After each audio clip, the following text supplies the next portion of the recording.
just a boy. Christmas brought so much joy. Couldn't wait for the presents and laughter. I couldn't sleep late at night, looking for Santa with lights. Those are the memories I still remember. Then I became a man, lost sight of who I am, but right in front of me was the answer. 'Cause on Christmas I feel joy, and I turn back to a boy. The answer is to stay young forever. This is not a Christmas, this is not a Christmas song, this is not a Christmas, this is not a Christmas song, this is not a Christmas, this is not a Christmas song, this is not a Christmas, this is not a Christmas song.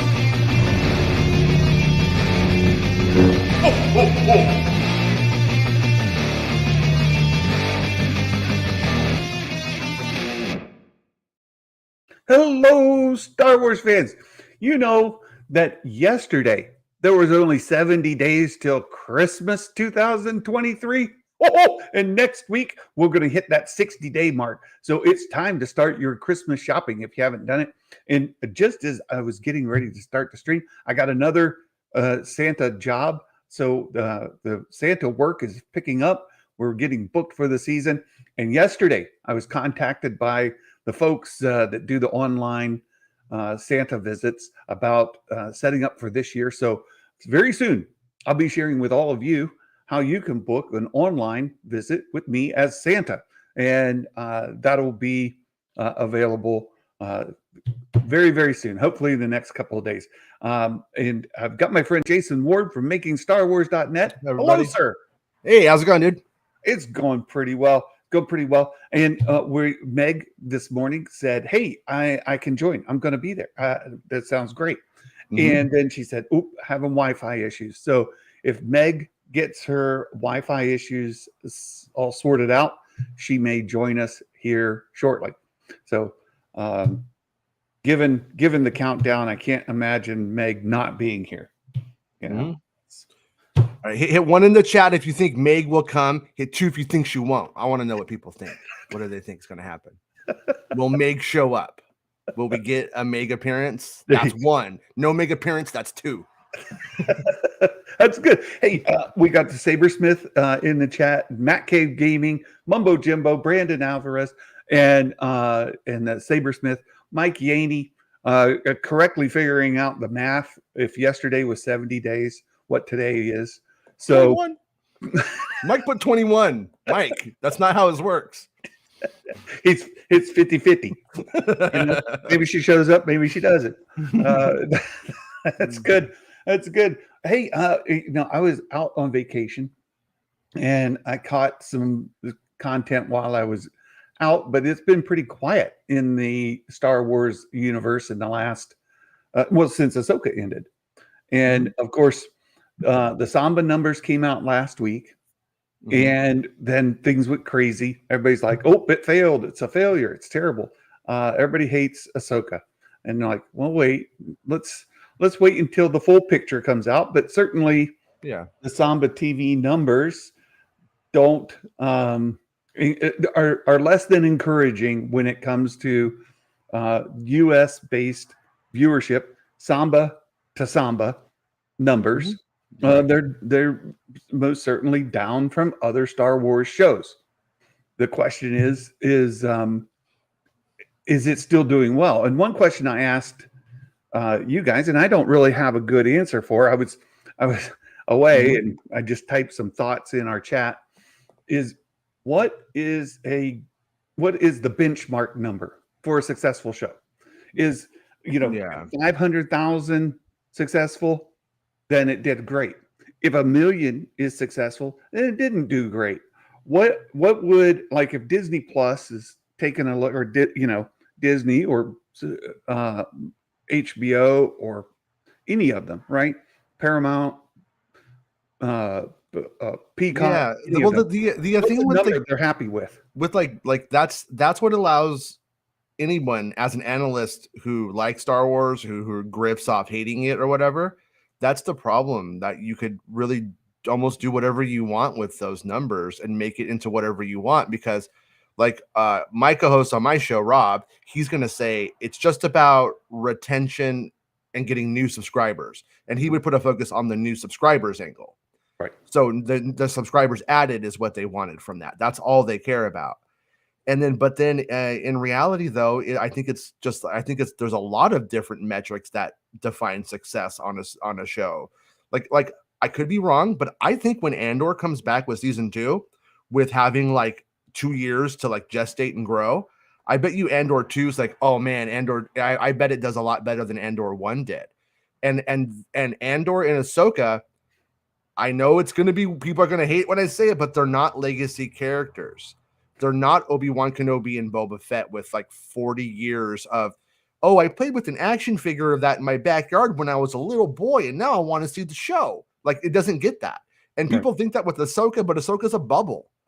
And so in some ways, I honestly thought Ahsoka was going to do worse than it did. I didn't know what to expect. I was like, anything could really happen with the show. Yeah. But I thought it was actually going to probably do worse than it did. But Ahsoka and Andor are kind of at the same level. And it's not the same as the legacy character shows that are Boba Fett and Kenobi. So I think there should be 2 different benchmarks. What's the benchmark for a new emerging character? And Mando's a new emerging character and blew that up. So it shows it can explode. But also at the same time, like when you create this new superhero and you're like, okay, now compete with Superman, now compete with Batman. Well, it doesn't work that way. Well, there's a couple of things about it. It's openly discussed that it's essentially Rebels season 5, right? Is it though? Well, that's been a narrative, right? Yeah, I know. Yeah, no, you're right. No, I'm not disputing that. But is it though? Is the question. Let's lean into that just a moment. Okay. Right? Animated shows. This is a live action animated show. Then, if that's your narrative, right? This is Rebels season 5. It's a live action animated show. Yeah. Did it do better than Rebels in viewership? But by default, anything does. Because Disney XD is a failure of a horrible idea, and they were like, you know what, Star Wars is unstoppable. Let's put it on Disney XD and make it a thing. And it was just, they hung themselves from the start with that. So right. But this is my point. Like, how do we know what success looks like? I said that about the High Republic novels. Like I've enjoyed most of them. There's some clunkers in there, but for sure the story overall I'm engaged with. I've got a favorite character, Bell Zettifar. Bell Zettifar is a fantastic character in the High Republic novels, and he's got himself a pet dog. It's a. I thought you were going to say a donkey. No, it's like donkey. It's like a lava pup. It's a char hound. And it a Pokemon. You're saying he has a Pokemon kind of thing. Like it's a Charizard. I get it. Yeah. yeah. But it's fantastic. And Bell and his dog, just my favorite by far. So I'm enjoying the High Republic. Some people are like, well, nobody's reading that stuff. Well, it's novels. What is the measure of success? Like, okay, well, so also on the no one's reading that stuff. How do you even measure that? I don't even know if people are or aren't reading it. I have no idea, because all I could say is, well, somebody on Twitter didn't mention it. I don't know. That's not really a metric I could do anything with.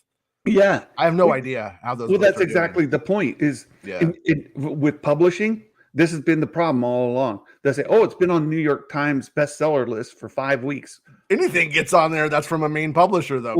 So what does that mean? Nothing. Is that good? I mean, doesn't mean anything. Good. That seems like a good thing. It's not really a big deal. I would think it would be a good thing. When you're on a big publishing house like that, you pretty much put anything out, and then those copies just move because they're kind of sells. I don't know. I don't know. This is the point. So it was their measure of success. If this thing sells 100,000 copies, we're going to have a big party like you've never seen before. Mhm. Like this is going to blow us away. Or is 100,000 copies like just a drop in the bucket pan failure? We don't know. We don't know. I hate to almost contradict myself, but earlier on, like at the end of the EU, I remember having a source who gave me some of the numbers of the sales at that time. Yeah. And it was like really, really, really low. Yeah. Like I was like, really? That's all that Thousands. book sold at that time? It was like 75,000 copies or something like that at one point. Right.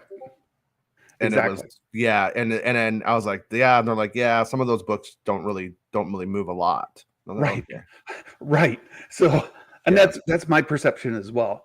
And so we have the same problem with streaming services that we do with publishing, is there's no metric by which to measure that is a clear number. Like, okay, 500,000 copies of a book is unheard of. Or is it like, okay, not quite what we wanted? I could be wrong, but I'm pretty sure like at the end of the EU, those books that were doing like all right, we're doing like 200,000 copies or something. Yeah, I think it was around that. That would be a great number. Yeah. So with streaming, is 500,000 U.S. households a good number? I don't know.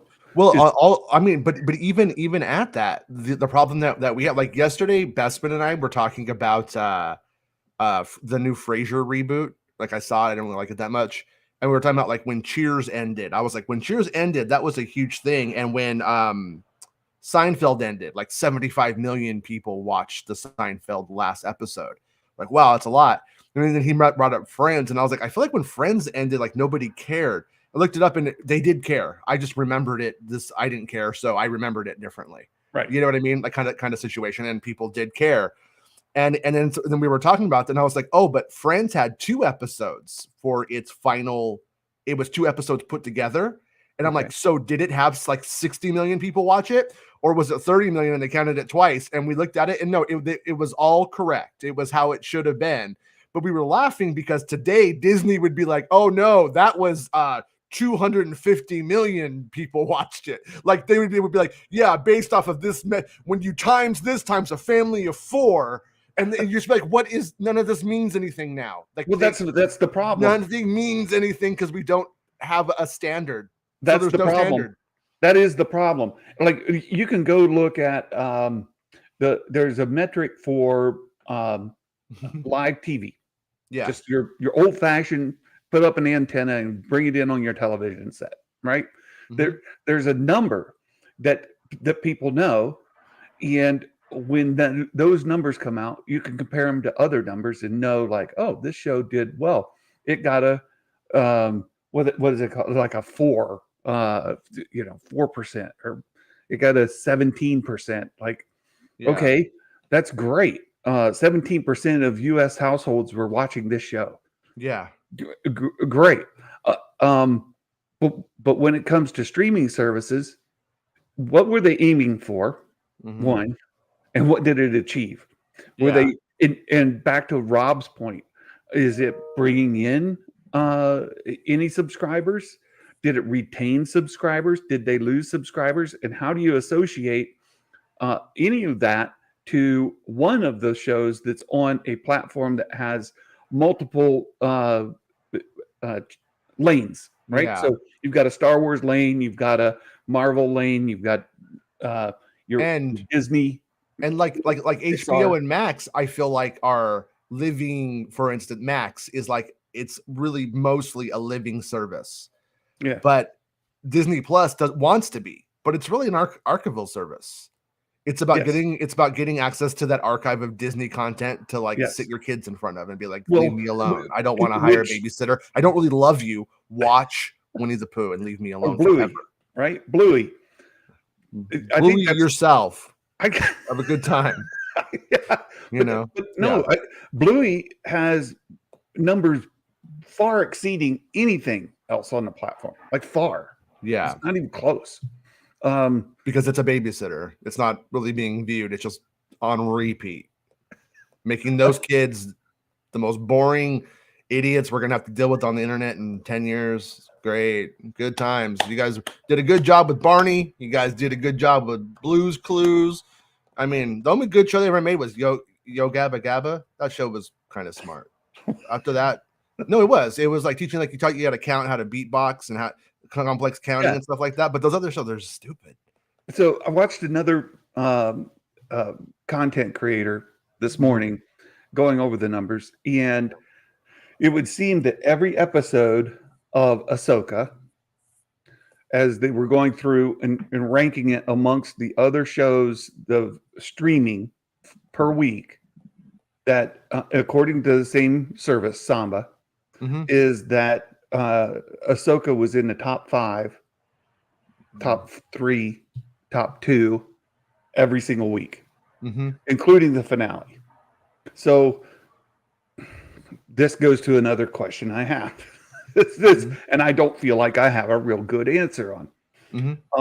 During the pandemic, you could not go out and watch your kids play basketball or football or tennis or volleyball, none of it, right? We used to take our mask off and run through grocery stores, seeing who would make it.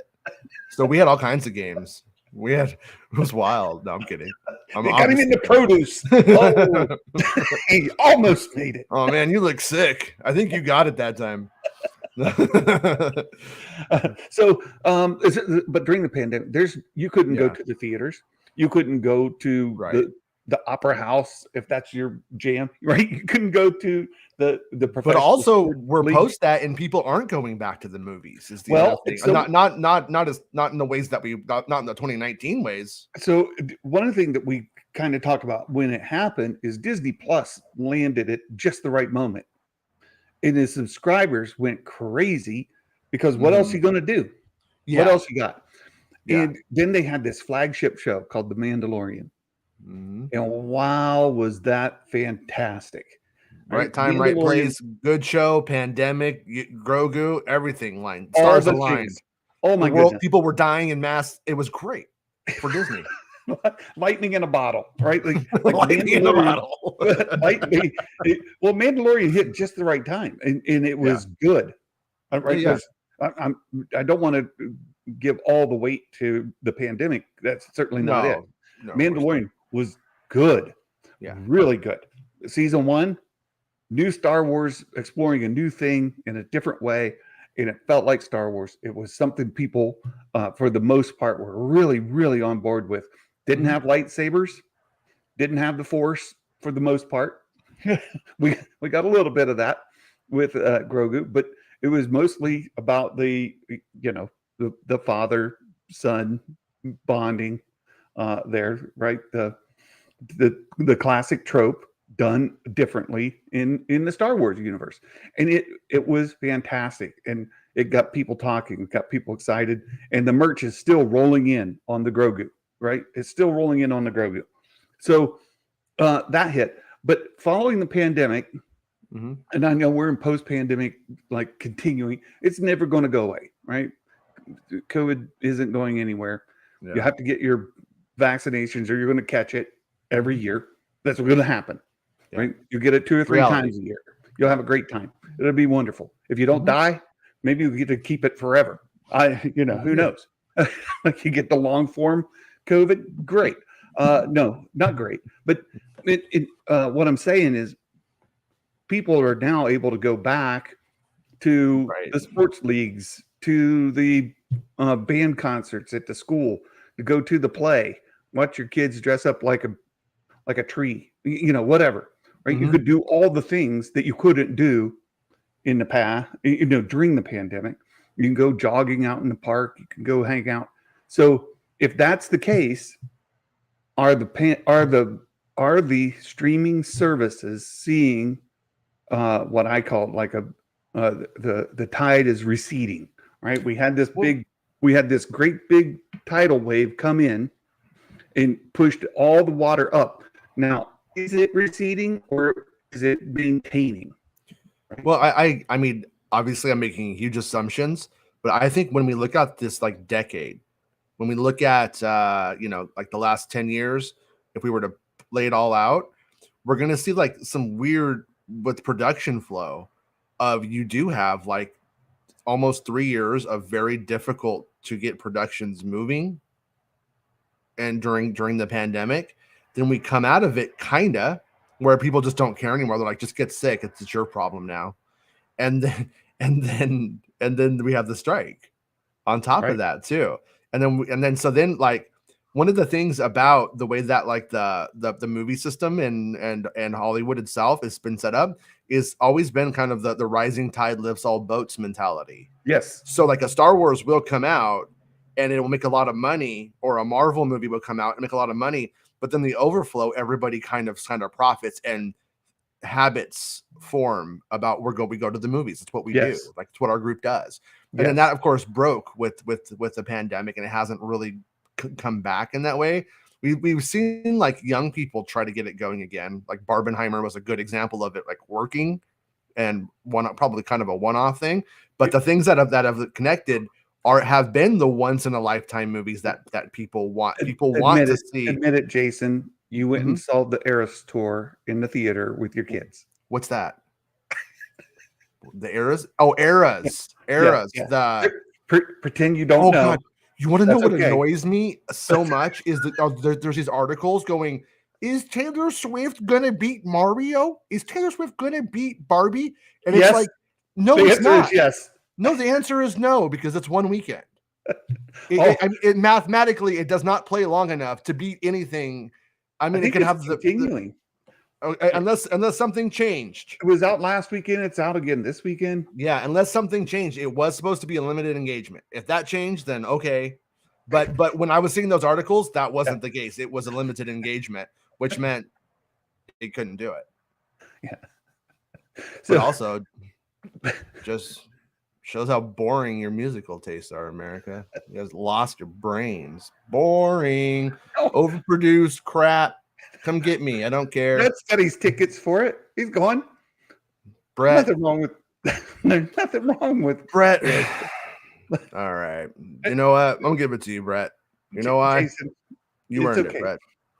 You can admit to being a Swiftie. I'm an old sad punk. Just let me be sad. We want to see you and your kids with your friendship bracelets on. You know. No. Saw Paw Patrol in the theaters. Kids love it, and he enjoyed it too. See, and I like how Paw Patrol used to be cops. Then we have like Black Lives Matter and all that stuff happened over like the last couple of years, and then now they're Power Rangers in the movie. I'm like, what is this? Paw Patrol? I thought they were cops. Oh, that's what happened. They're just Power Rangers now. So to get back to Star Wars, yeah. In a streaming service, and specifically with the numbers coming out around Ahsoka, right? Look, the Samba numbers are out. It depends how you want to look at it, and it depends how you set a metric. And I saw the comment in the chat; it was fantastic. It's the where was it? Because it's exactly the thing that they said. Like this thing should be doing better than it is doing, therefore it is a failure, even though it's doing better than everything else, kind of thing, you know? Like, you only made $500 million on that? Well, you should have made $2 billion. You lost $1.5 billion. Oh wait, they still made 500 million. Like, you know, did they really lose $1.5 billion? Well, they lost the potential for $1.5 billion, but did they lose $1.5 billion? No. Right there it is. Yeah. So a lot of studios are still trying to figure out the streaming budget, and that's another. There it is. There's the comment I was looking for. Most popular thing in the world should be more popular, so it's actually a failure. Yeah. That's the conversation. That is the conversation. Yeah. It's a way for lazy content creators to take an angle, hold it, maintain it, and just continue to like come at all of the stuff from an angle that's not really very legit, I guess. You know what I mean? It's just not, because people don't like to hear like, oh, we don't know. I mean, I know that sucks, but the reality is that most of the people that are calling it, like Bespin and I are going to do an episode pretty soon, and he's done most of the he's done the math. I shouldn't even say most of it. He's done the math. Yeah. And like we took like the metrics of, oh, here's what Disney says, and then here's what Samba says. Therefore, if Samba's saying it's X amount of dollars, Disney would say it's this amount of dollars, or viewers, I should say, on the show. So that way we can like contextualize everything and like actually put it like how successful are these shows? Because you would think that Ahsoka, because Ahsoka is doing Andor work. Right. But Andor has this thing. Oh, Andor is the biggest failure of all time, and oh man, it's nothing. No one saw it, just me and everybody else I know. But that's like the perspective. Right. But when you hold it up against like Obi-Wan Kenobi, then Mandalorian season 1, right? Mando season 1 became the benchmark, right? Did it though? Because it's like that's the thing though. Do you take the Beatles as being the benchmark for record sales in the 60s? Because that's the top. It's in this conversation. I mean, right? When people say, "Oh, Star Wars is on the decline," because look, Mando 1, Mando 2, Mando 3, Obi-Wan, like they're all on this downward trajectory. Therefore, everybody is giving up on Star Wars. Nobody's watching it anymore. It's an abject failure. Objectively speaking, it's clearly losing money and hemorrhaging. Therefore, Disney must sell. But hey, who were the ones? The ones. If you hit one, you got it. Yeah, Meg. Hello there. Hello there. Hey. How's it going? You got your Wi-Fi worked out, or is it still Jason the Grey or Jason the White today? It's Jason the White. Oh, that's what they call me around here. The white stuff. That's right. I'm glad you made it, Meg. Is your Wi-Fi sorted out, or is it still spotty? It is. It's sorted out. Oh, good.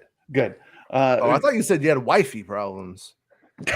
Sorry. I thought you thought that. I thought you the right version. So as we start to talk about these shows, in putting in the context of all the different narratives people have based on their own perception, right? It's all biased based on how you enjoyed the show.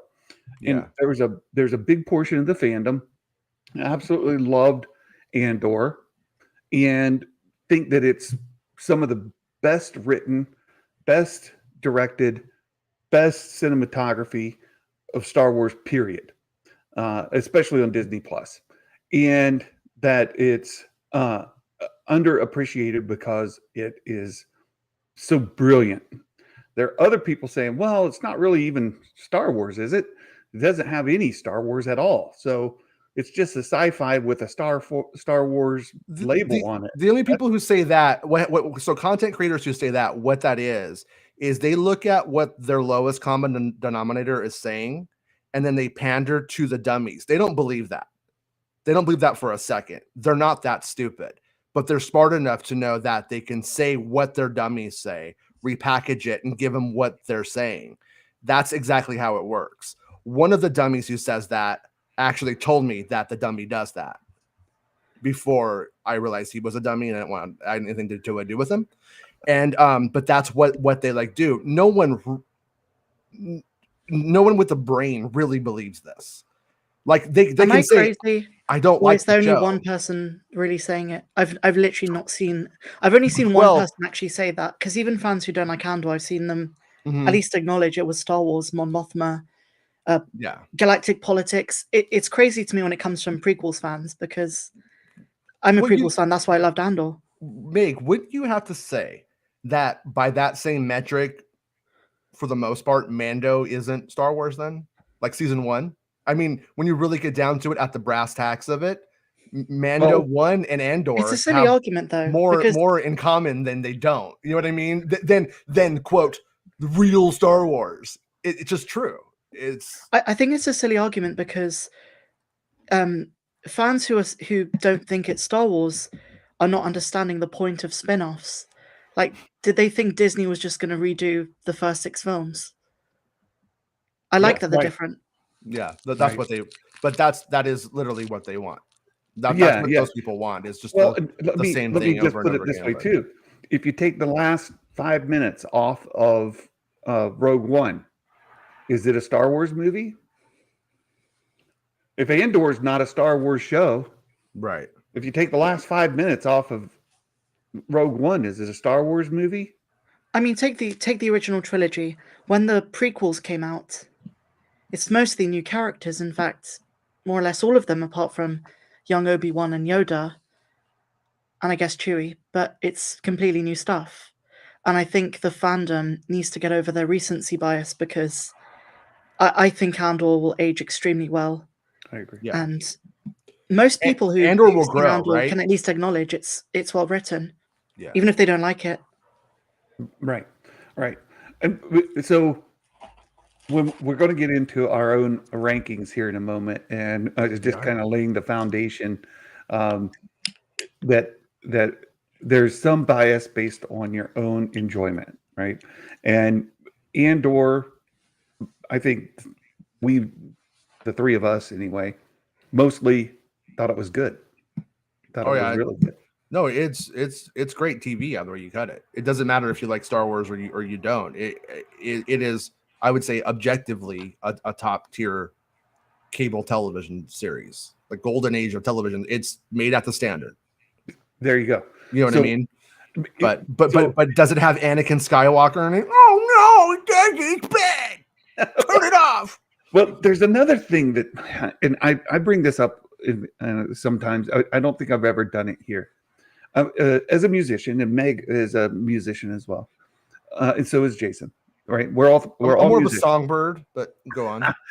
If you talk about some of the best compositions in the history of the world, the vast majority of the population on the globe won't know what you're talking about. Mm-hmm.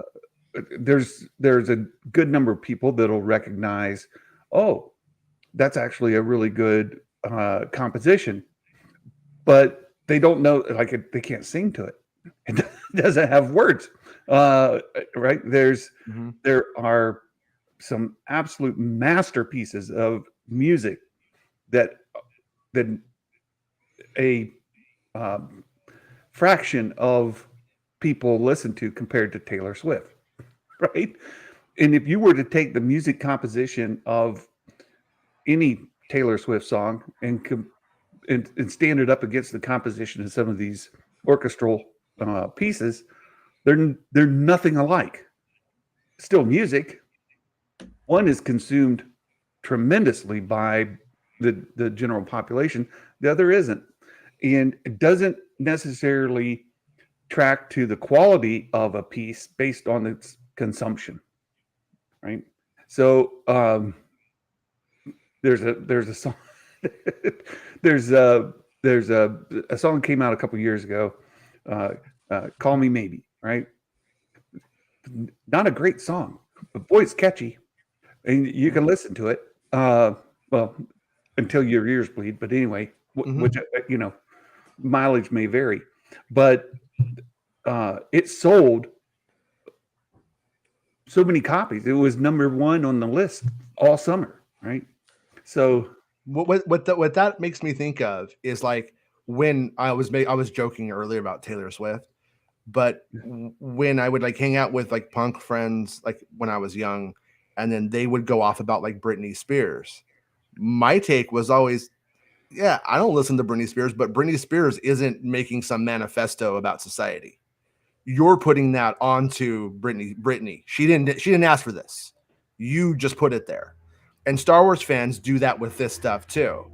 Like, oh, this is supposed to happen, and it doesn't, because this is this thing that I expect all art to be like this one way. And it's like, well, no, what is the goal of the art? What is the function of this piece of media? What's it trying to do? Yes. Because if Mando was trying to do what Andor does, then Mando would be a huge failure. Yes. It doesn't do that. Yes. And that's why I could watch Mando 3 and be like, yeah, this is kind of trash, but I kind of like it at that Conan the Barbarian Beastmaster level. it's kind of badass in that way, and then not go like, yeah, it's not the same thing.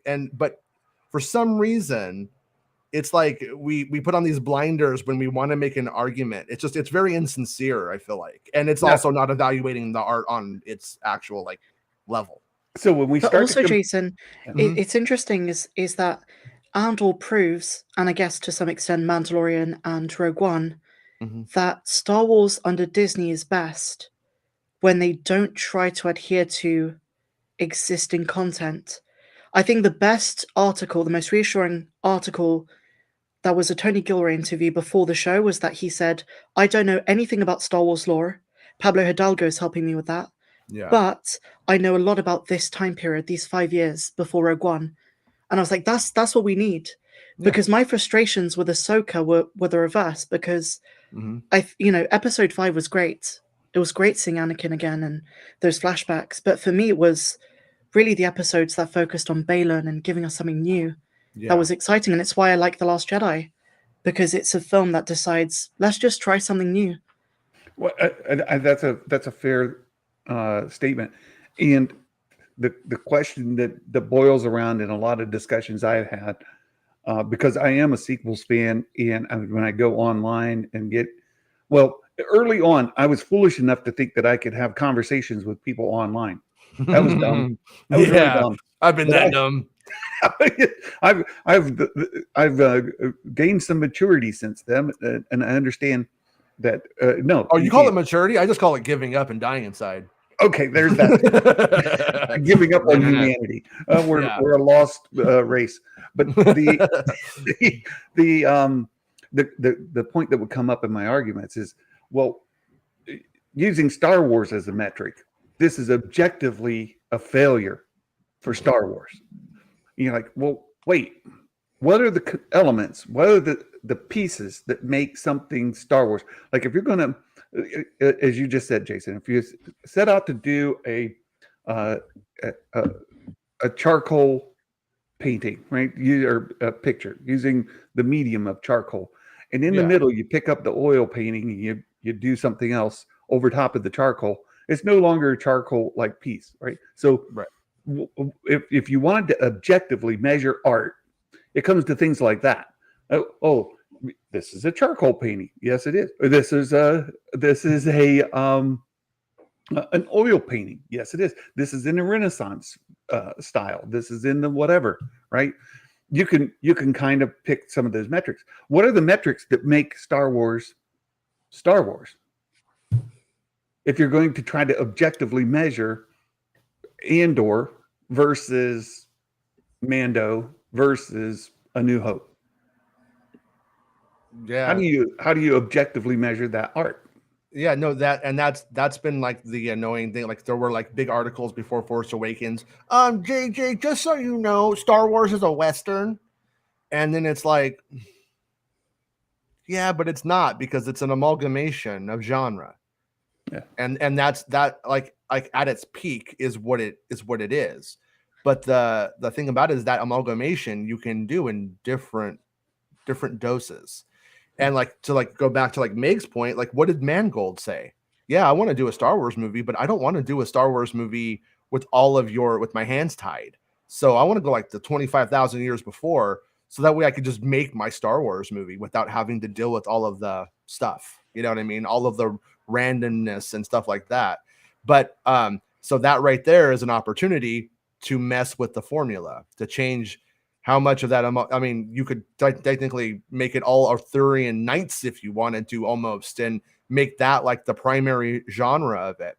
But that's the thing that lets you pick and choose what Star Wars is. And that's why Rian Johnson, J.J. Abrams, and even Tony Gilroy are all going to look at Star Wars and from a completely different perspective in terms of how much of that pertains. Like, Dave Filoni's whole thing is just trying to copy George, like, for better or worse. I mean, I'm glad he's there. Somebody's doing that, but that's just what he's doing. I'm just trying to copy the amounts of things that George did. I mean, and here's how George would do it. I know what George would say, and everything is that. And it's like, okay, that's like cool. But at the same time, also, that just that leads to a lot of like, you know, like when a band does a song, they're like, this is like our Beatles song. Like, that's what that is over and over again. I like that for the most part. I like when bands do their Beatles song, their jangly pop, cool. But at the same time, you don't grow anything, and that's where Star Wars is at now.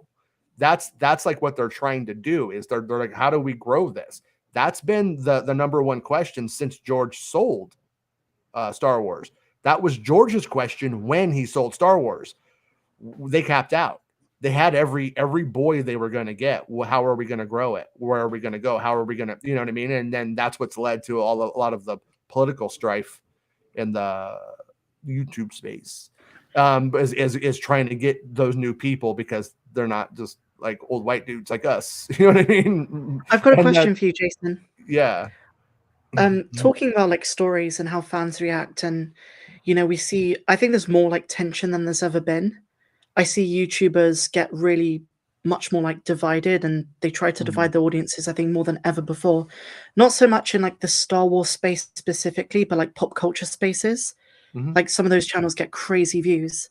Yeah. And they've like, if you compare their content now to like 5 years ago, it's so much more aggressive. And I see those same people talk about Star Wars, and something I call BS on is when they claim that they're huge, diehard expanded universe fans, but yet they reject Disney Star Wars. And the reason I say that is some of the most crazy stories that if Disney did the same thing, they'd be criticized, come from the EU. There's literally a bit where Luke takes a break from training to have some type of Kashyyyk cookie or whatever, and yet they were complaining about Dr. Pershing's yellow travel biscuits. Yeah, if IG-88 was the Death Star, I don't think they're going to be happy either. I don't think anybody is. You know what I mean? No. Like with that kind of stuff. But it's all like it's just always I think that's just a tactic that's an appeal to the past. Always appeal to the past, and then that way you can just be like, to say today's not good. It's a stance. You can just perpetually take it forever. And like we know that it doesn't represent any kind of like huge piece of the fandom when you get down to it. But the thing about it is there's a lot of people I think that are just like exist and are tired of Star Wars. Like imagine if you don't like Star Wars and then you're always hearing about it. Yeah. You know what I mean? It's got it. And so I think that like they kind of, it's easy to like team up with that if you just politically agree with those people. And then you're like, yeah, I don't like it. Cause I don't think those people are actually like Star Wars fans in the same way as like the hardcore. You've met my wife, Jason. Yeah. It's gotta be annoying. It's super annoying. I mean, I'm tired of hearing about Taylor Swift. I get it. You know what I mean? I know where they're coming. I don't get Taylor Swift at all. I'm like, there's just absolutely nothing new in this to me at all. Nothing amazing. I don't get it. I mean, she's cute, but that's not enough for me to buy a record, So I don't get it. Grandpa here doesn't understand it. But anyways, but we end up with it's just easy to like be insincere and not that accurate. Nobody's really holding anybody's like, oh well, how do you get your numbers and stuff like that. But that's what Bestman and I are going to do. We're going to do it. We're going to do this whole thing where we're going to contextualize it within their own metrics and be like, even if these numbers aren't right, this math should still hold true. If they say 1,000 people saw it on Samba and Disney says 1,000 is 1 million, therefore this should relatively hold true. Yeah. And so like Samba's just doing United States and whatever the multiplier is for the global. Yeah.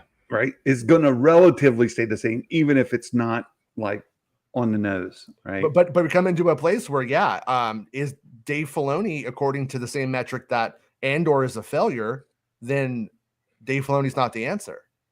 If your analysis is that Dave Filoni is the savior and that Andor is the failure, well, there's a lot of people. There's a number of people harmonizing. Say a lot because you've said this before, Jason. Like we're the weirdos. We're the Star Wars content creators on YouTube that spend way too much time talking. Like it, right? What? So amongst the weirdos here on YouTube doing this, there's a number of them who are starting to do that, saying that Dave Filoni is not the savior because his show failed. Yeah. Objectively. That's what they'll say. Yeah. And I'm like, well, how do we objectively measure when there's so much we don't know? And so we've spent a lot of time talking about what is a benchmark number? What is success? What is considered successful versus failure when it comes to publishing or streaming? We don't know. Like we don't say, oh, we're letting you spend $20 million on this project. To get our money back, we need to make sure that we do X. We have no idea what X is, right? And we have no way of even filling in to do the algebra on it to backwards into what the value of X is. We don't know. All we can do is compare show to show. And when you have a pandemic in there that I believe caused a bit of a tsunami of pressure against the tide, right, and raise the water level, then as that it begins to recede, everything's going to lower with it. And then if you're comparing a tidal wave peak against a everyday peak, they're going to look different. And what is the standard that we should be measuring by? Nobody knows. Nobody knows. And so then you can't say, well, this series spent twice the budget of a regular series and it didn't perform. We have no way of knowing. The other underlying problem here though is the fact that it like when it was like terrestrial TV or whatever you want to call it, everything was on the same platform. It was the same medium. You had your channels and it was on one of those channels. But if you go and like if you have a ratings list of a top 10 shows, well, Disney Plus has way less subscribers than Netflix. Therefore, some trivial stuff that's moderately successful on Netflix just makes it look so tiny by comparison. And like, so it's that's why I think we can't get any kind of agreement. We could only thing that they could really do is be transparent about their own numbers. And like Disney Plus says, here's the top 10 Disney Plus shows of this week or whatever. And it actually like be like legit and not like Ahsoka did not have 14 million viewers on that first episode. That is completely a dream. That is not true. Well, they made those numbers. Any play like it has nothing. They gave the methodology for it. The methodology is a standard methodology. It's not like they no. You see, you're saying it's standard. Saying it's standard is like, oh, that's a good standard. It's a bad standard. It's a standard. It's bunk though because it has nothing to do like any click on it. You could watch it for 5 minutes ago. This is crap and walk away. They took minutes watched divided by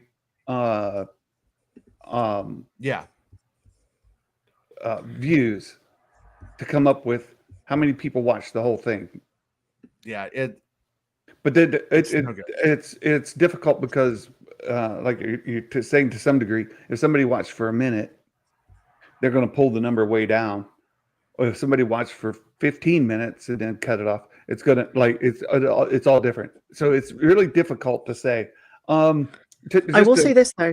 So sorry. Just pointing out something Jason said, and Baymax has commented on it. I have noticed some IRL, very diehard Ahsoka symptoms that say you can't get any of the new Ahsoka merch in so many of my local toy shops.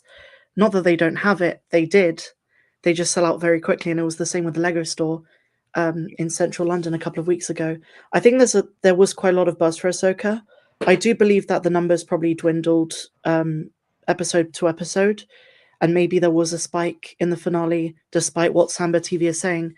But I do agree with Jason that 14 million seems really generous. Well, they are being generous to themselves. But the thing about those shows, about any show, is when you have a show, if 100 people sit down to watch a new television show, not everybody watches it and goes more. A good percentage of it go, not for me, and they walk away. It doesn't matter what the show is. It could be the best show on TV of all time, and that's what happens. So you always have a drop after the opening. And then if it's a good show, it rebounds up and then it will continue to grow from there outward. And We don't have all of the numbers on Ahsoka, so we don't know what the curve exactly looks like yet. It doesn't look great though, but it does pick up at 5, and we know there's 8, so it could literally go straight up from there. We don't truly actually know yet. We need another week. I watched one today that had all 8 episodes with Samba's numbers for all 8 episodes. But we need more than just the Samba numbers. I know. Yeah. But what I'm saying is they compared them against all streaming content for each week. So the stuff from Netflix and HBO and Paramount and Peacock and Disney Plus, all of it together, right? Original streaming content. So that was the condition. Original streaming content in every episode, week by week, all the way through, all 8 of them. Ahsoka was between 1 and 5, mostly around 3, 4, and 2. Right? Like it was in that 2, 3, 4 range every single week. The finale was number 2 of that content. So you can say, okay. And Samba also said that the finale had a fraction of whatever Mando, blah, blah, blah, right? So it's tough when there's no bar. There's no bar. So what is the measure of success? What was number 2? Number 2 amongst what? And when? And what else was on? There's so many questions. I want to get through the chat a little bit. Baymax did ask, will Ahsoka season 2 get greenlit, and would they drop it? I think it would get. I think it will be greenlit, but I also think that to ask the part, would they drop it? I don't think they would drop it. I think that Mando would just assimilate it, like the plot line. For instance, let's just pretend the Republic goes out and gets Ahsoka and Sabine at some point and brings her back. Well, let's just say the show is not going to get a season 2. I think now the Republic hires Mando to go and do it, and then those story beats end up in the Mandalorian television show. When they were making the first season of Ahsoka, or the Ahsoka series, they were everyone was referring to it as Stormcrow season 1. The attitude was that it was season 1. The attitude was that there would be more seasons of that show, and that if the story would continue. So my take is internally, the idea was that there would be an Ahsoka 2. But the thing about it, once again, that Star Wars fans, they like the inclusion of, I'm part of the biggest thing. It's a cultural phenomenon and I'm in it. Like that whole attitude. But Star Wars is in a place now where it's about growing things. It's not about like episode 7, 8, and 9, whether they're good or they're bad, it was a underhand pitch for a home run, because every single thing that was there was just so easy. Oh, got Luke Skywalker back, home run. Oh, Leia's back, home run. Han Solo's in it and he's gonna die because Harrison Ford always wanted to die, and I know that. Home run. It just goes on and on. It's it's the easiest thing. But now they're into a place where they actually have to grow Star Wars.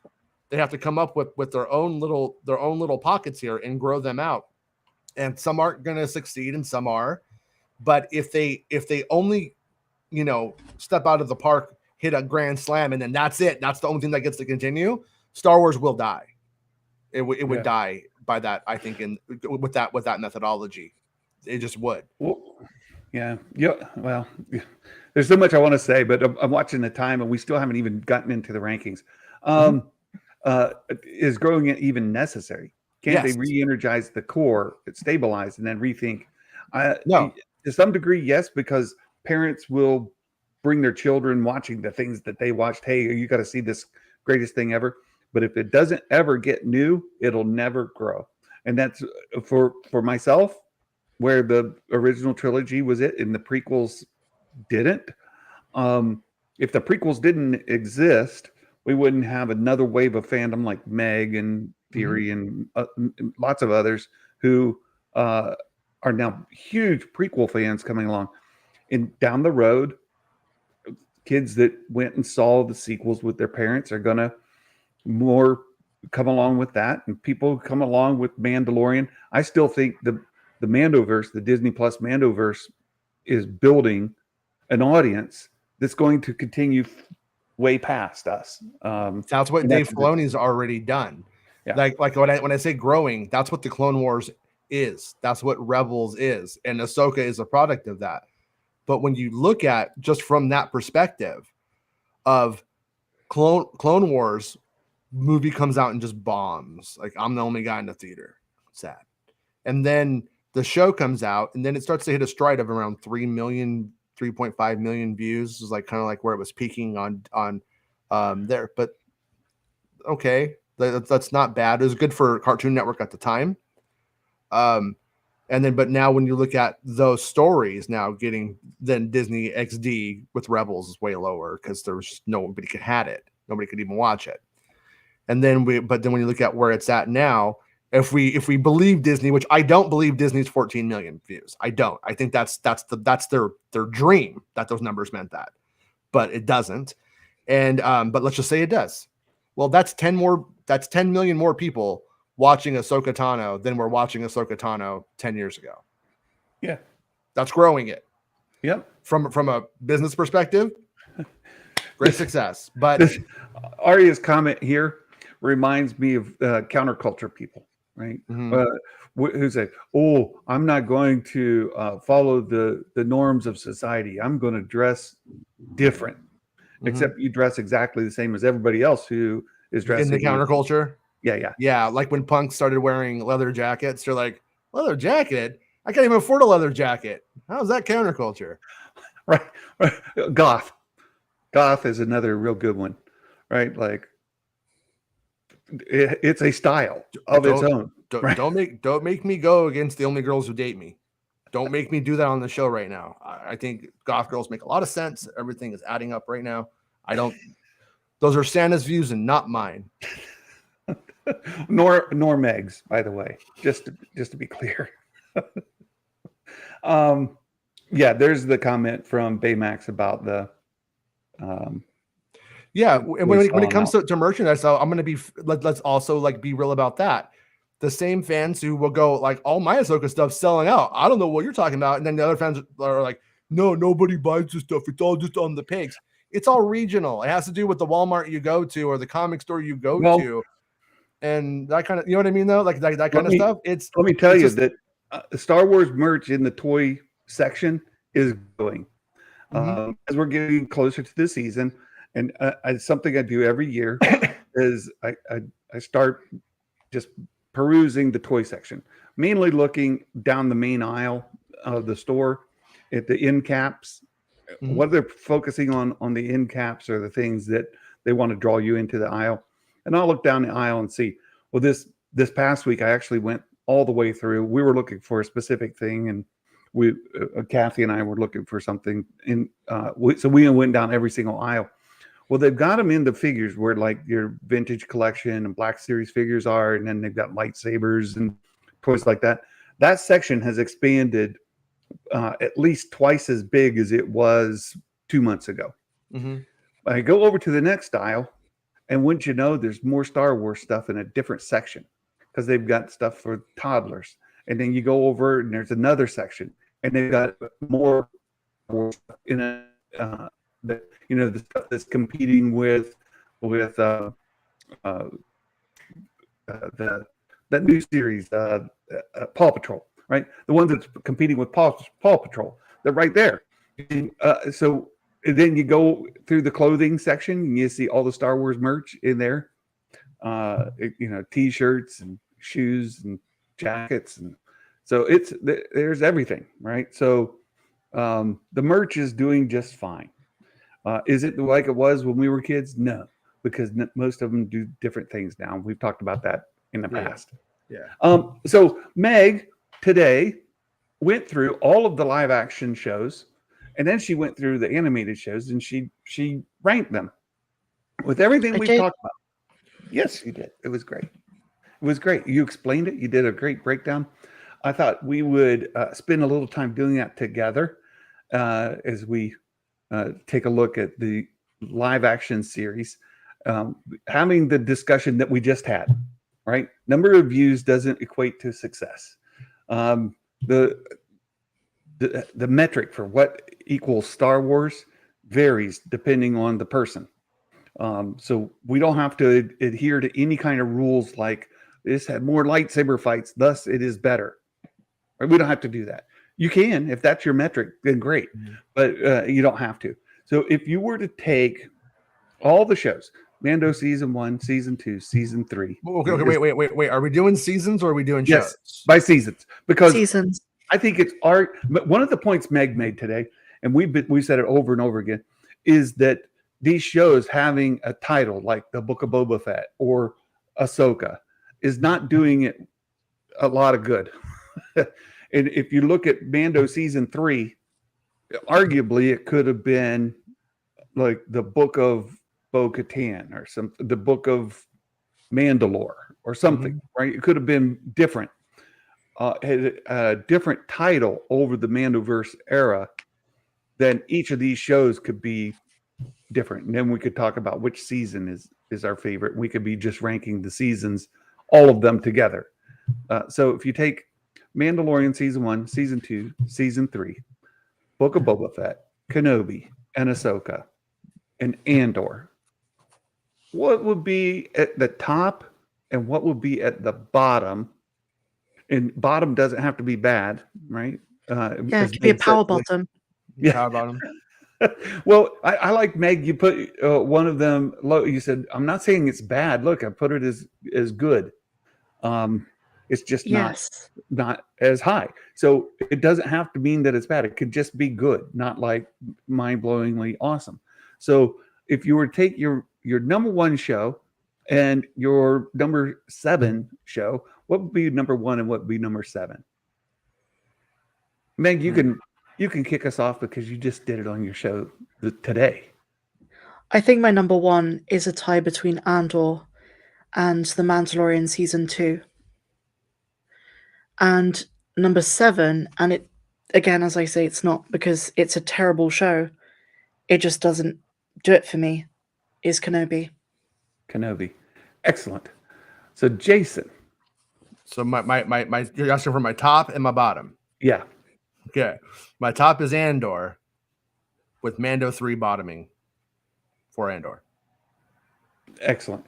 For me, Mando 1 would still probably be my first, just because of the impact it had.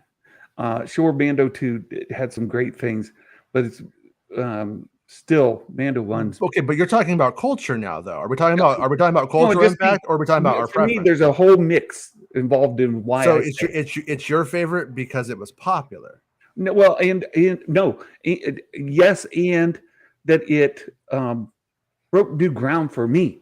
Okay. Like for me, it just was an entirely different, mind-blowing kind of place, and I loved every moment of it. And then season 2 built upon it, and I think in many ways season 2 surpassed it, but it didn't have that gap for me. And for me, that was the big one. So season 1 would be my first. My least favorite would probably be Book of Boba Fett. And it's just the part of it were a little clunky. I don't think any of it was terrible, but it just, Baymax, as much as he decries the speeder bikes and the mod gang, look, they're not terrible. Is it a little clunky? Yeah. Is the race a little, or the chase scene a little slow? Yeah. So some of that needs work. So for those reasons, Book of Boba Fett would be my last. So now filling in the middle. So what do you? So Meg, you had 2 tied for 1. Fill in the middle for us. So Ahsoka is definitely close to the top for me. I really love Ahsoka. So Ahsoka is just below Mando 2 and Andor. Then Mando season 1, and then Book of Boba Fett, just because it's fun, it's silly, and the quirkiness actually makes it more enjoyable, I would say, than some other shows. It was able to successfully do something I think no other show could. And the way I can explain this is if they made Book of Boba into a comic series, it would be right out of the 90s, the 90s Dark Horse comics, including the Mod Gang. I mean, we forget how weird and wonderful some of those comics got. They literally had a rabbit called Jackson. Yeah. So Book of Boba, and then, if I'm not missing any, Mando season 3, and then Kenobi, because I think Mando season 3's highs are very high. In my opinion, I love the Pershing episode. I like seeing the New Republic and Coruscant during that time. Excellent. I love it. Jason. Fill in the middle. Yeah, so I go with Obi-Wan, then I go with Ahsoka, Mando 1, Mando 2, and Boba. Wow. Then you put Obi-Wan way higher than a lot of folks would put it. Yeah. It's not perfect, but in terms of like the like story and like what's there and stuff like that is I liked it a lot. And it worked for me. I was into it, like I said. Not saying it's doesn't have flaws or anything like that, but I'm looking at it like in terms of if the internet went out and I had all of these on like 4K Blu-ray and I was just going to sit down and watch it, I would go Andor first, then Obi-Wan, then Ahsoka, then Mando 1, 2, and Boba, and then Mando 3. Because but I don't think Mando is the best thing since sliced bread, like how some people do. Like, it's just, for me, it's like, it's just kind of, it's very basic. And so it doesn't really like intrigue me that much. Like, I don't think about it a lot. Whereas like Obi-Wan and Ahsoka, both of those shows, there was like intrigue about what things meant that like kind of captured my imagination, you know? And I don't really usually have that for Mando. It's like, oh man, how is Snoke going to show up? I'm sorry, but I'm not living the next 15 years of Mando episodes wondering how Snoke's going to show up. I just can't do it. You know, I just don't care. And on top of it, it's Jason is very salty about Mando. I am. But I also feel like you love Kenobi because you got everything right with your leaks. Hey, I got a lot of That's got to help you. But it does. I mean, because I was into the story of it, and like so, and because I was intrigued by the story of it, I got so much more on it, you know. But same thing with like Ahsoka. I mean, I had like the premise of Ahsoka down and all of that stuff and how that stuff was going to go down with the zombies and everything like that. And that was like super intriguing what that means, like what's Thrawn going to do and what is it, you know, all that stuff. Like there's like intrigue there that makes me want to keep on watching like Star Wars and what stuff means. It makes me believe in the concepts of the spinoffs. It got very lispy there, but because like with Andor, like on that one right there, like it just there's like a paranoia to the show that I can't get anywhere in Star Wars. It's like it's a scary universe to be in. Like so, like I should like really dig that. Never had that in Star Wars. Never even saw that coming in Star Wars. Even Rogue One, it's there, but it's more like implied. Like, oh, Saw Gerrera is crazy. He's real scared of things. But it's kind of implied, you know. But it's not. You see a lot of it. And then, but with like Obi-Wan, that's a series about something that I thought about for like years. What was it like? And I think like Ewan McGregor nailed the character. He nailed what the experience would have been like. People didn't like it. And on one hand, it's a miserable show.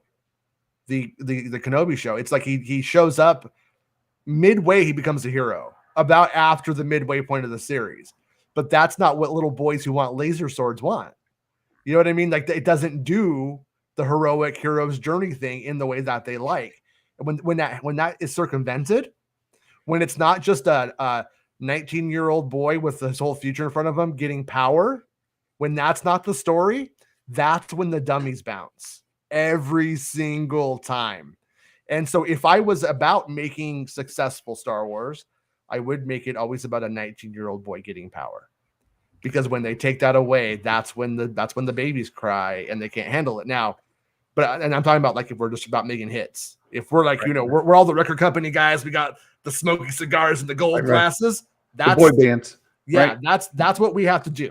You're putting together a new boy band. Yeah, right? if we want to easily sell, if we want to make sure we get everybody, And on one hand, that's what Mando was, just because they didn't know it was like a 50-year-old dude under the costume when it started.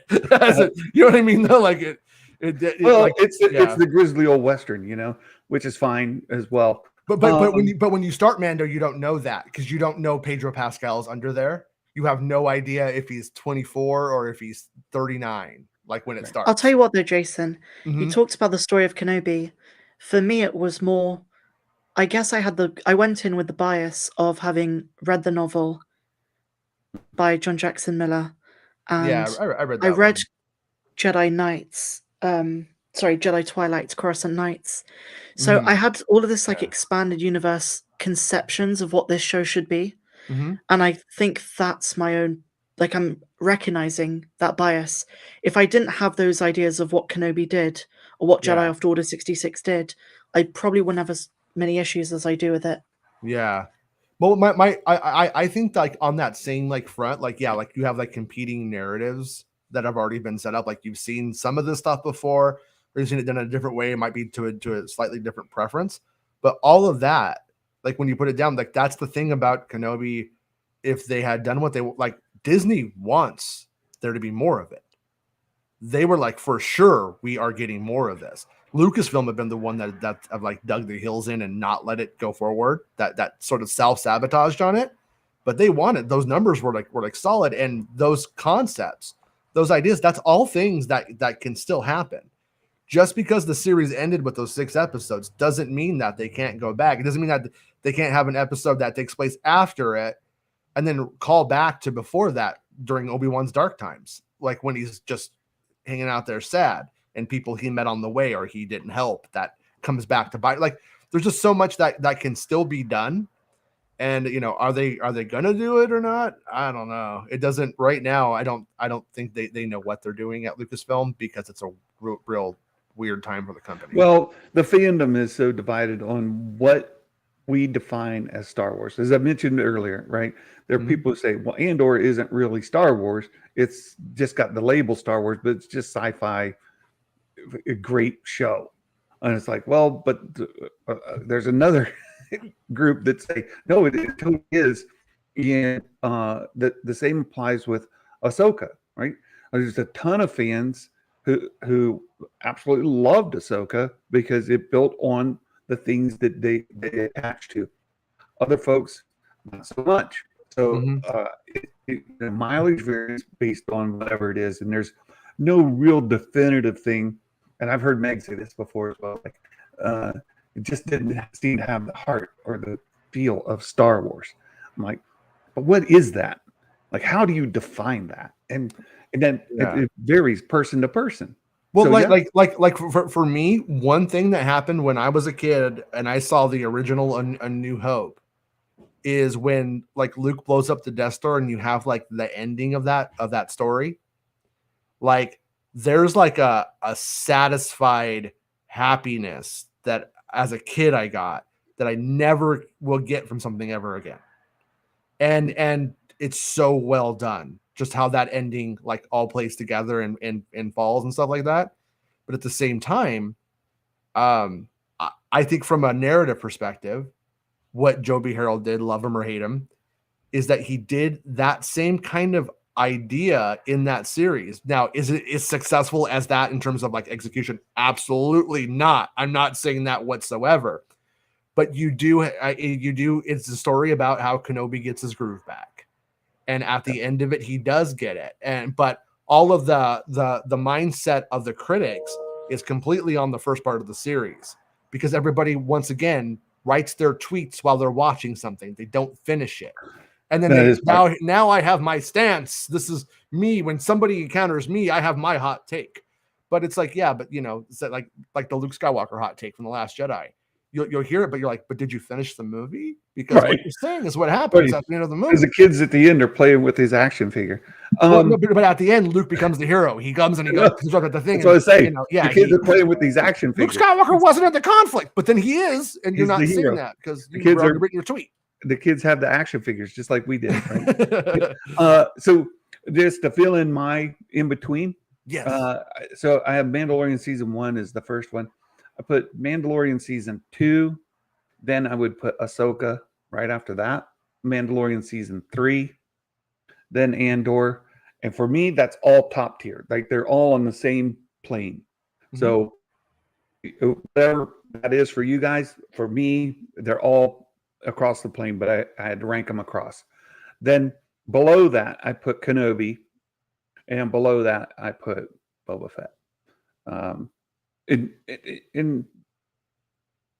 But like Meg, my bottom tier is still not bad. Right? I don't have it in feeling great. But your bottoms are the successful ones. Yeah, look, right? I mean that's what's weird about the whole about fan analysis. That's the problem with it. That's why I spent so much time at the beginning of the show establishing how you measure success. Right? It's not necessarily in the number of views it gets. It's not necessarily in the number of lightsaber fights they have. It's not necessarily because how many appearances of Luke Skywalker are in it. It all varies on the things that you connect with. And for me, that's how they line up for me. And that's perfectly fine. And it's a good discussion to have. Yeah. They can't blame Kathleen Kennedy. If someone said how about a Mandalorian show, Kenobi, Boba Fett, Ahsoka, and Andor, she couldn't help the writers blew the easy dunks. And again, it's hard to say what those, like, I agree with you. And at the same time,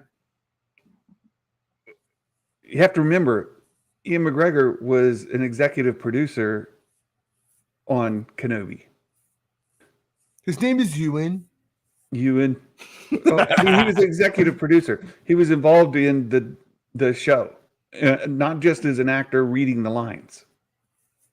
Yeah. Well, so once again, it goes back to what I was saying though about how you grade something.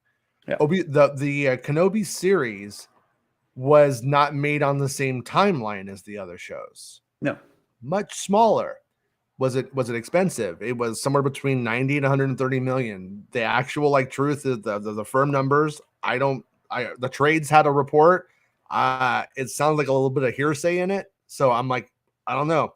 But the fact of the matter is there's a big difference in those things. So it's like, yeah. So what was the scale? What was the scope of the project? And stuff like that. Now, us as fans, we all just see it on the shelf. So therefore we have we look at it of this should be as good as this. But then if we want to look at it in terms of production, well, Kenobi didn't have everything that the other ones had. And therefore it's made faster.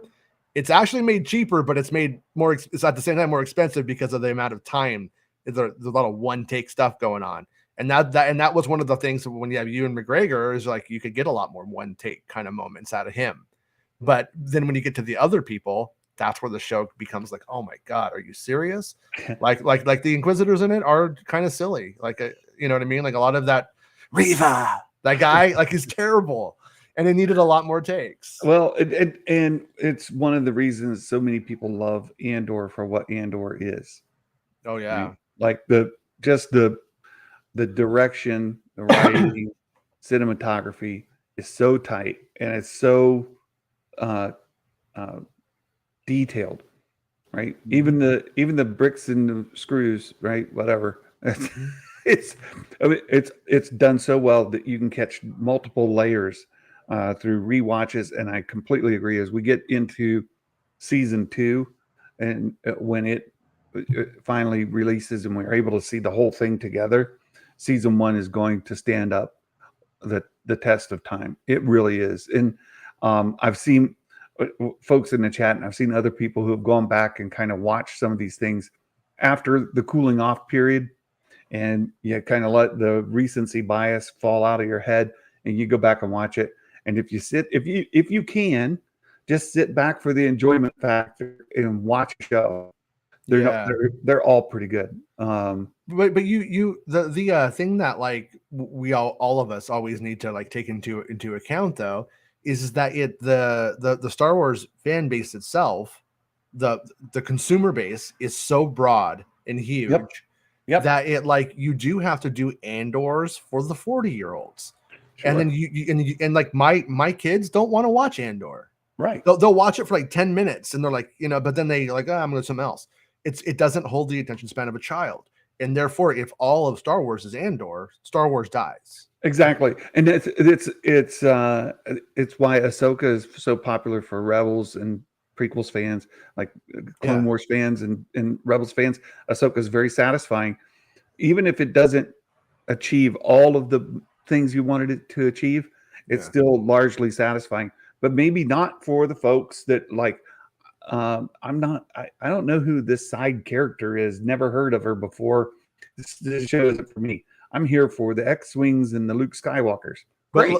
But like you, you're after, yeah. My love of Star Wars is at a level that I'm like, oh yeah, I do want to see what it's like for the guy who has to eat cereal with his mom. Yeah, in Star Wars, I love it enough that I want to see it at that level. Me I'm too. not just trying to make money off of super chats. Like I actually like Star Wars. You know what I mean? So if you want to tell me a show about just Jawas or a Wookiee documentary, an anthropological Wookiee series, I'll watch it. I'll have a good time. I'll be glad it exists. You know what I mean? Meg says you have me at Jawa. Right, Meg. I mean, that was Famuyiwa's peak unfortunately so far. I'm rooting for Famuyiwa, but right now he kind of peaked and it's kind of gone down for me. So come on, Famuyiwa, time to step up. All right. Hey, I'm getting ready to start covering some more content on Patreon. And one of the things that came out of Ahsoka is that a lot of talk about what came out of Ahsoka? The series. Okay. Something that came out of the series is that people are speculating about all the cliffhangers. Like what's going on there with Baylan and Shin and Ahsoka and Sabine and Thrawn, and what do they know and what are they doing and where's this story going? One thread that's part of that discussion is Abeloth. And prior to this, I had some awareness of who Abeloth was, but haven't ever read any content with her in it, haven't seen anything with her, haven't played any video games with her in it. I don't know a whole lot about her. So I went and did a little Wikipedia lookup, and then I looked at the references at the bottom where all the content, like where does all this come from? Yeah. Well, the vast majority of Abeloth's content comes from an EU series, Fate of the Jedi. Right? It's Legends, Fate of the Jedi. Let's like this, right?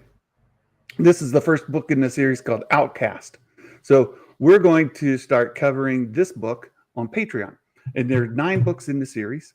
We're going to go through all of them, and we're going to see what we learn about Abeloth. That's the one where Luke Skywalker sings "Sorry, Miss Jackson," right? Maybe, I don't know. Okay, I have no idea. I love Outcast and I love Star Wars, and if that happens, I'm in. Let me know what page number that's on. I don't know what happens in Fate of the Jedi. Okay, I see Luke Skywalker right there. Yeah, that can't be bad. I don't know. We'll find out, but I want to find out. I'm sorry, Miss Jackson. I see what you did there, Skywalker's Academy. All right. So I'm interested in learning, and then that'll help with speculating about what is Baylan up to, what might he do, if that is part of the story that is building on. Then I'm interested in learning about it. So that's me. I'll be covering that on our Patreon, starting like this week. Plague is who? We're going to go through there. So what are you guys up to on your channels in this gap between Ahsoka and whatever we get next? I'm doing what Meg's doing. Meg, what are you doing? Say it, Meg. I've got a couple of videos. I thought you weren't there, Meg, so I was just trying to mess with you. Sorry. Oh, no, I'm here. I've got a couple of videos coming up. One about Grogu. And also, I've been covering, sporadically some of the comics. And they've kind of just given us our final encounter before the Book of Boba Fett between Bosk and Boba, which I think sets up Boba Season 2 with a perfect rivalry. and also explains why Chrysanthemum and Boba are on good terms by the time of Boba Fett. Excellent. I'm looking forward to that. Nice. It's wonderful. And more seriously, Jason, what is the next series we're expecting to see on Disney Plus? Animated? Is it going to be Bad Batch season 3? Is it going to sneak something else in first? It'll probably be Bad Batch, but that's the animated stuff. Like that's just so like that's such an afterthought compared to the live action stuff. So I would say, yeah, you'll probably see Bad Batch first, if we want to consider it all at the same level. And then in terms of like live action stuff, I'm of the mindset based off of things that I've been hearing, things that Bespin Bulletin has told me, specifically things Bespin Bulletin has told me. I think Acolyte will likely be next if things go forward how they are at this very moment in time. Now, is there always a chance they could be like, oh, Skeleton Crew, that's next, we're doing it. It could happen. But if things go how it sounds like, I think it's Acolyte that's next, and it's not soon. Like May or June, right? I'm not going to say. Yeah. I don't want to step on anybody's toes. Okay. All right. And I talked to Rural Farm Boy yesterday. He's been trying to reach you on your DMs on Twitter. I haven't been on Twitter in a while. Sorry. So he's DM'd you a couple times. He said, "How come Jason won't talk to me?" No, I'll talk to you. I'll talk to you. I just haven't been on. I'm joking. He didn't say that. Okay. he just said, "Next time you talk to Jason, let him know I've been trying to reach him." I said, "Okay, I'll let him know." So there you go. Now you know. I've got a Mike Porter dad joke to close this out, and it says, and it's not Star Wars related. By the way, you saw in the publishing thing, Lucasfilm Publishing put out, they're doing a dad jokes book, a Star Wars dad jokes book. Now, it would be a crime against humanity in the Star Wars fandom if they don't use at least some of Mike Porter's Star Wars dad jokes.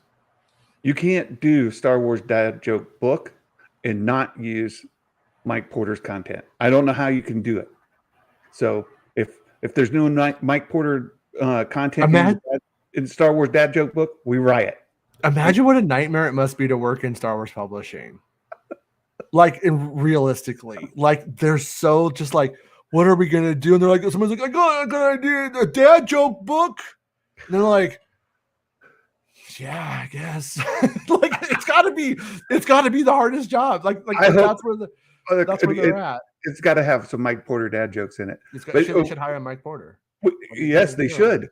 He should absolutely should be. Maybe Mike Porter's gonna have a lawsuit out of this. They're gonna like it's like actually I can prove that I had this on the internet. Like I wrote that May 2nd of 2018.